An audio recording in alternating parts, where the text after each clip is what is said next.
السلام علیکم ورحمۃ اللہ وبرکاتہ۔ کیسے ہیں آپ سب؟ امید ہے خیریت سے ہوں گے۔ تو چلیے آج کی حدیث شروع کرتے ہیں۔ آج کی حدیث پڑھتے ہیں۔ مدینہ سے پہلے اسلامی ٹیچر۔ حج کے سمے مسلمان ہونے والے 12 آدمیوں نے پیارے رسول سے اسلام سیکھنے کے لیے ٹیچر کو اپنے ساتھ مدینہ لے جانے کی ریکویسٹ کی۔ پیارے رسول نے عبداللہ ابن مختوم اور مصعب بن عمیر کو قرآن پاک اور اسلام سکھانے کے لیے انصار کے ساتھ مدینہ بھیج دیا۔ ان کی محنتوں سے اللہ نے مدینہ کے گھر گھر میں اسلام کی روشنی پھیلا دی۔ اگلے سال حج کے سمے یعنی نبوت کے 13ویں سال لگ بھگ 400 لوگ مکہ آئے، جن میں 75 مسلمان تھے، جن میں 73 مرد اور 2 عورتیں تھیں۔ مدینے میں تھوڑے مسلمان ہو گئے تھے۔ یہ مسلمان پیارے نبی کی خدمت کے لیے تیار تھے۔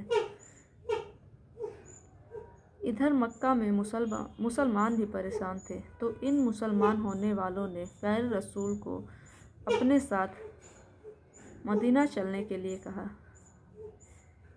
پیارے رسول کے چچا حضرت عباس بھی آپ کے ساتھ تھے۔ انہوں نے انصار سے کہا، دیکھو میرے بھتیجے کو اپنے ساتھ لے جانے کا مطلب ہے پورے عرب دیش سے دشمنی مول لینا۔ پہلے سوچ لو، اگر تم میرے بھتیجے کی اچھی طرح سے حفاظت کر سکو تو ٹھیک ہے، ورنہ چھوڑ دو اور ان کو مکہ میں ہی رہنے دو، ہم ان کی حفاظت کر لیں گے۔ انصار نے کہا، ہم کبھی بھی پیارے رسول کا ساتھ نہیں چھوڑیں گے۔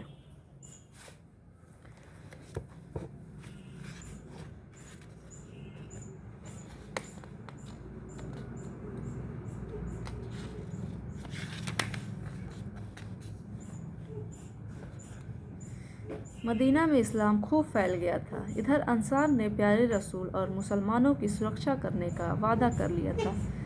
مکہ میں ہو رہے مسلمانوں پر ظلم و ستم کو دیکھتے ہوئے پیارے رسول نے مکہ میں رہنے والے مسلمانوں کو مدینہ جانے کی اجازت دے دی۔ مسلمان خاموشی سے دھیرے دھیرے مدینے کو جانے لگے۔ پیارے رسول کی پھوپھی کے لڑکے حضرت ابو سلمہ سب سے پہلے مدینے کے لیے روانہ ہوئے۔ سب مسلمان چھپ چھپ کر خاموشی سے مدینہ جا رہے تھے، کیونکہ مکے والے ان کو جانے نہیں دیتے تھے۔ مگر حضرت عمر رضی اللہ تعالیٰ عنہ سب کو چیلنج کر کے آئے۔ حضرت عمر نے ایک طرف تلوار لٹکائی اور ایک طرف کمان اور تیر و نیزے لے کر قریش کے سرداروں کے پاس آئے اور کہا، جو اپنے بچوں کو یتیم اور بیوی کو بیوہ کرنا چاہتا ہے وہ سامنے آئے، مجھے روک کر دکھائے اور میرا مقابلہ کرے۔ کسی کی ہمت نہ ہوئی آپ کا سامنا کرتا۔ دارالندوہ مکے کا پارلیمنٹ تھا۔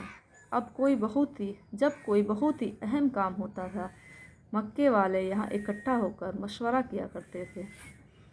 دارالندوہ میں اکٹھا ہونے کی اس بات کی نشانی تھی کہ کوئی زیادہ ہی اہم معاملہ ہے۔